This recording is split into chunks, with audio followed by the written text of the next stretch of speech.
kilingan, walang pinoprotektahan, walang kasinungalingan, serbisyong totoo lang. See wishes come true sa Wish Ko Lang sa tulong ng Tide.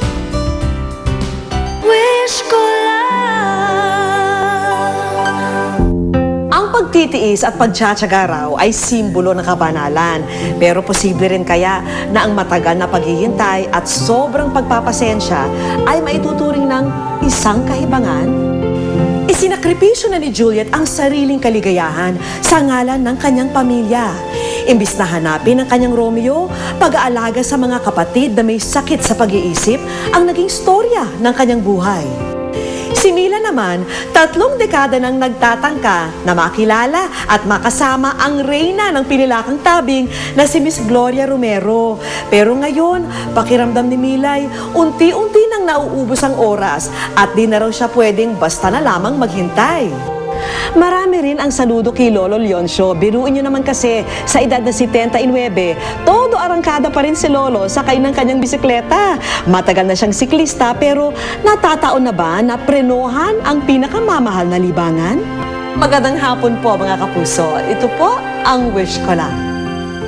Dear Wish Ko Lang, mula 1983, high school pa po ako noon. Talagang hangang-hanga na po ako kay Miss Gloria Romero. Wish ko lang po na sana makausap siya at makita ng harapan kasi napanood ko po yung interview sa kanya at nabanggit ni Miss Romero na malapit na raw po siyang mag-retire sa showbiz. Kaya nagdesisyon na po akong sumulat sa inyong programa. Na tunay kong manugang, nagkasukatan kami. Tayo pa kayang dalawa. O siya na raw ang pinaka-natatangi para kay Mila. Isa sa mga premyadong aktres ng Golden Age of Philippine Cinema, walang iba kundi si Binibining Gloria Romero.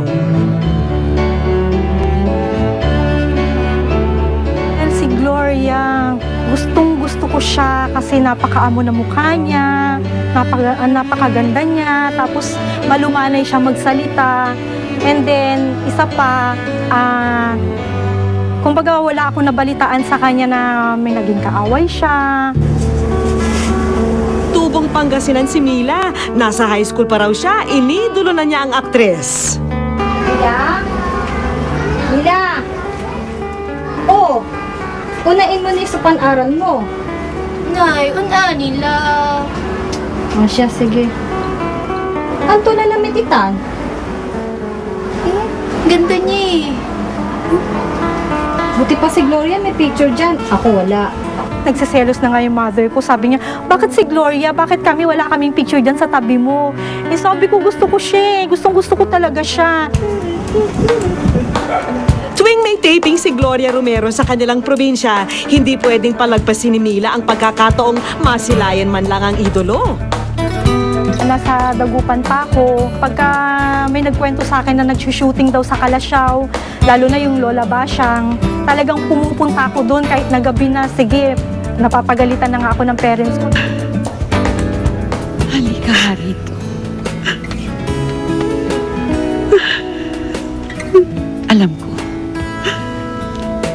Alam ko kung anong pinagdadaanan mo.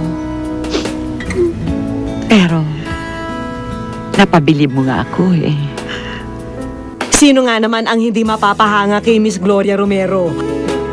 Bukod sa 60 taon niyang paglabas sa pelikula at telebisyon, napakarami rin niyang natamong parangal bilang aktres at showbiz icon.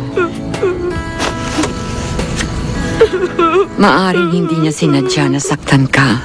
Ay, okay yung acting niya. Gustong-gusto ko. Talagang as in, parang sa pagka-enact niya talagang totoong-totoo. Natural na natural talaga yung... Ellie? Si Mami ito.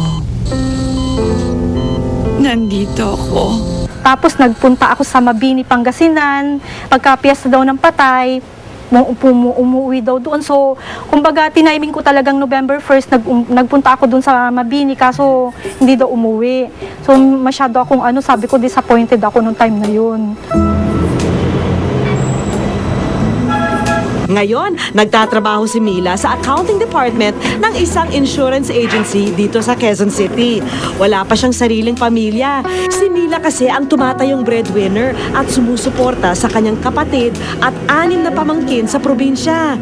Pero abalaman daw siya sa opisina, hindi nakakalimutan ng loyal fan ang paborito niyang aktres. So, naisip ko, teka, buksan ko nga, sabi ko, titignan ko, isa-search ko nga kung nandoon siya. Nandoon nga kaya tuwang-tuwa ako, lalo na kumbaga maraming nag-like sa kanya. So sabi ko, hindi lang pala ako, ang dami pa rin siyang mga fans, sabi ko.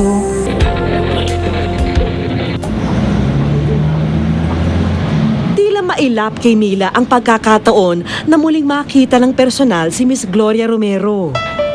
Pag hindi ko siya napapanood, bumibili ako ng mga magazines.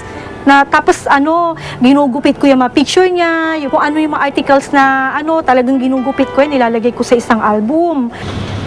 May koleksyon daw siya noon ng mga litrato at write-up tungkol sa idolo, ngunit nawala raw ang mga ito nang lumindol sa Pangasinan.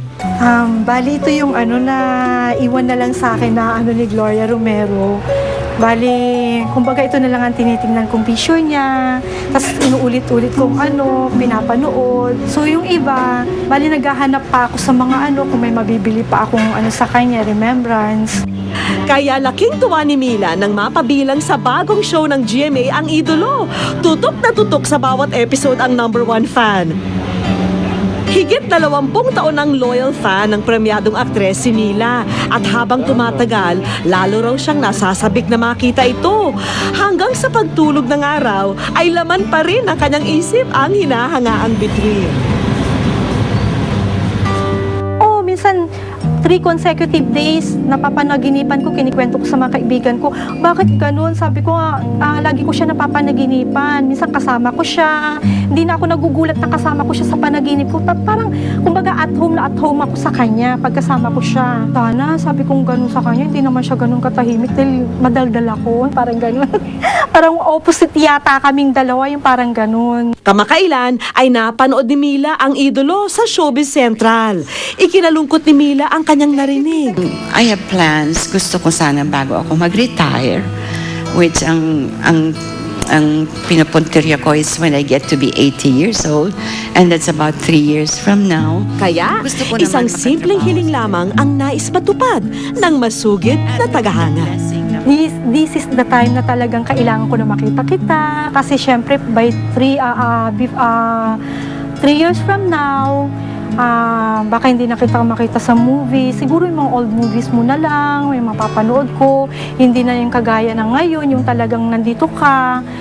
Mamimiss kita kung sakasakaling mawawala ka na, magre-retire ka na. So, manghihinayang ako. Pero syempre, nandito ka pa rin sa puso ko.